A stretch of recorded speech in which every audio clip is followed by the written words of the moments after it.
अगर मैं वापस 18 का हो जाऊं तो यह गलती बिल्कुल नहीं करूंगा। वो गलती जो मैंने की और शायद आप सब लोग भी कर रहे हैं।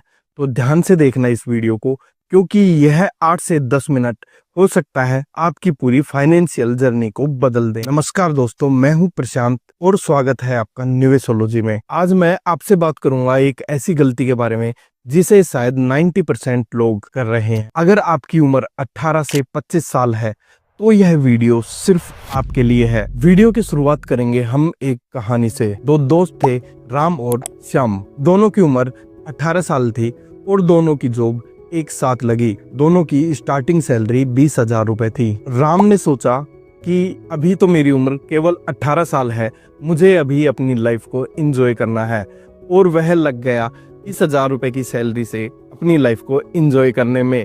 वह नई नई ट्रिप करता, नए नए फोन अपग्रेड करता, और ऐसा करने से उसकी सेविंग जीरो रही। लेकिन वहीं पे मोहन ने राम के साथ साथ ट्रिप भी की और अपनी लाइफ स्टाइल को भी एंजॉय किया। लेकिन अपनी सैलरी आते ही सबसे पहला काम उसने स्टार्ट किया सेविंग। उसने अपनी सैलरी आते ही 2,000 रुपए मंथली SIP शुरू की। श्याम ने सोचा कि ये 2,000 रुपए मैं अलग से रख देता हूँ, उसके बाद बचे हुए पैसे से मैं मेरी जिंदगी को एंजॉय करूंगा। बस फर्क यही था, केवल 2,000 रुपए का। दोनों ने अपनी जिंदगी अच्छे से एंजॉय भी की। 20 साल के बाद में राम के अकाउंट में थे लगभग 3 से 4 लाख रुपए, लेकिन वहीं पे श्याम के अकाउंट में थे लगभग 55 लाख रुपए। अब आप कैलकुलेट करना स्टार्ट करोगे कि 2,000 रुपए की SIP से 20 साल में 55 लाख रुपए कैसे हो गए। इसका भी एक सीक्रेट है जो मैं वीडियो के लास्ट में बताऊंगा। इतने बड़े इन्वेस्टमेंट के पीछे एक ही स्ट्रेटेजी वर्क कर रही थी, जो है कंपाउंडिंग। कंपाउंडिंग आप सभी ने सुना होगा। कंपाउंडिंग को समझने के लिए आप एक सिंपल सा एग्जाम्पल समझिए। मान लीजिए आपके पास एक बीज है, उस बीज को आपने उगाया, धीरे धीरे उसमें से जड़ निकली और धीरे धीरे वह बीज इतना बड़ा हो गया कि वो आपको फल भी दे रहा है और उसकी छांव में बैठ के आप अपनी जिंदगी को एंजॉय भी कर रहे हैं। वही पेड़ अपनी इन्वेस्टिंग जर्नी में कंपाउंडिंग कहलाता है। और यही होता है आपके पैसे के साथ जब आप अर्ली 20s में अपना पैसा इन्वेस्ट करना शुरू करते हैं। शुरू के कुछ सालों में आपके इन्वेस्टिंग अकाउंट में आपको कुछ खास फर्क नजर नहीं आता। हो सकता है आप डिमोटिवेट भी होते रहो कि मैं हर महीने इन्वेस्टिंग कर रहा हूँ, SIP कर रहा हूँ, लेकिन ये पैसा बढ़ ही नहीं रहा। लेकिन कंपाउंडिंग का असली खेल शुरू होता है जब हम एक रेस्पेक्टेबल अमाउंट जमा कर लेते हैं। श्याम के केस में 10 साल में श्याम के फंड की वैल्यू हो गई लगभग 20 लाख रुपए। 15 साल में उसके फंड की वैल्यू हुई लगभग 30 लाख रुपए, और वहीं पे अगले आने वाले 5 साल में उसके फंड की वैल्यू हो गई लगभग 55 लाख रुपए। और वह गलती जो मैंने की, राम ने की और शायद आप लोग भी कर रहे हैं, अपनी अर्ली एज में इन्वेस्टिंग स्टार्ट नहीं करना और यह सोचना कि अभी तो हमारी एज छोटी है, बाद में इन्वेस्टिंग स्टार्ट कर लेंगे। यह सबसे बड़ी गलती है। फोन अपग्रेड करना, नए क्लोथ्स लेना, वीकेंड पे पार्टी करना, यह सब श्याम ने भी किया, लेकिन फर्क सिर्फ इतना था कि उसने अपनी इन्वेस्टिंग जर्नी को चालू रखा। हम यह सोचते हैं कि अभी हम इस पैसे से मजे कर लेते हैं और बाद में अपनी कंपाउंडिंग चालू करेंगे, लेकिन फिर भी गैप बहुत ज्यादा हो जाता है, क्योंकि इन्वेस्टिंग में सबसे ज्यादा जो जरूरी चीज है वो है टाइम। अपनी जितनी अर्लियर एज में आप इन्वेस्टिंग शुरू करेंगे उतना ही ज्यादा रिटर्न आपको मिलेगा। अब मैं बात करूंगा उसकी पॉइंट की जिससे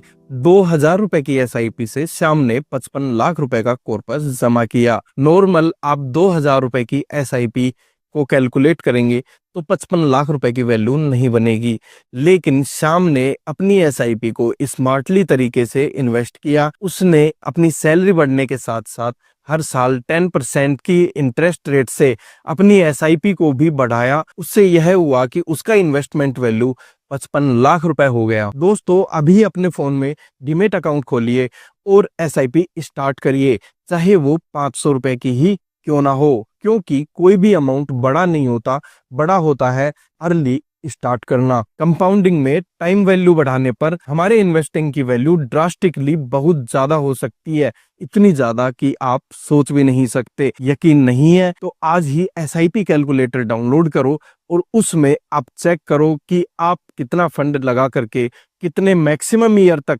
इन्वेस्ट करोगे तो आपको क्या वैल्यू मिल सकती है। और एक और बात, सेविंग और इन्वेस्टिंग दोनों अलग अलग चीज है। सेविंग मतलब अपने पैसे को सेफ रखना, जैसे कि एफडी में या फिर अपने बैंक में या अपने घर पे। इन्वेस्टिंग मतलब पैसे को काम पर लगाना, जैसे कि म्यूचुअल फंड या फिर स्टॉक मार्केट या फिर रियल एस्टेट में। सेविंग सेफ है लेकिन उसमें ग्रोथ नहीं होती। सेविंग अकाउंट में इंटरेस्ट मिलता है 3 से 4% और इन्फ्लेशन की रेट है 6%। उस हिसाब से हर साल हमारे पैसे की वैल्यू डाउन ही होती है। इन्वेस्टिंग में निफ्टी 50 के बेंचमार्क ने पिछले कुछ सालों में 14% का एवरेज रिटर्न दिया है। तो हम इन्फ्लेशन को भी अगर कम कर लें तो भी 8 से 9% की रेट से हमारा पैसा ग्रो होता है। घबराइए मत, इन्वेस्टिंग कोई कॉम्प्लिकेटेड चीज नहीं है।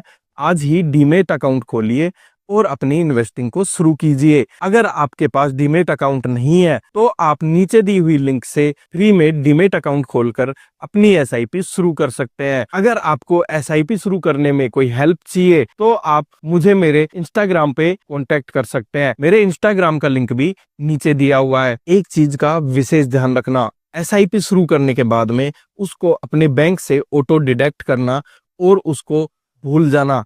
अगर आप डेली एसआईपी की वैल्यू चेक करेंगे तो आप पैनिक कर जाएंगे और आप एसआईपी नहीं कर पाएंगे। शुरू में ही आप अपनी एसआईपी को बंद कर देंगे, क्योंकि एसआईपी में हमारे फंड की वैल्यू मार्केट के अकॉर्डिंग ऊपर नीचे होती रहती है। याद रखना, जीतने वाले वो लोग होते हैं जो अपनी इन्वेस्टिंग टाइम पे शुरू कर देते हैं और बाद में इंटरेस्ट वैल्यू से अपनी लाइफ को एंजॉय करते हैं। अगर यह वीडियो आपके काम आई हो या आपको अच्छी लगी हो तो आप इस वीडियो को लाइक कर सकते हैं। और आपको इसमें क्या अच्छा लगा या आपने कौन सी एसआईपी स्टार्ट की तो आप अपने विचार कमेंट में बता सकते हैं। और आप अपने किसी दोस्त को जिसकी उम्र 18 से 25 साल है उसको यह वीडियो भेज सकते हैं, ताकि उसकी फाइनेंशियल जर्नी में कुछ हेल्प हो सके। मिलते हैं नेक्स्ट वीडियो में, जिसमें हम बात करेंगे कि एसआईपी से आगे क्या, हम एसआईपी को किस तरीके से निवेश कर सकते हैं और एसआईपी में कौन कौन से फंड होते हैं और किस प्रकार के फंड एसआईपी के लिए अच्छे होते हैं। अगर आपको यह वीडियो देखनी है तो बने रहना इसी चैनल पर।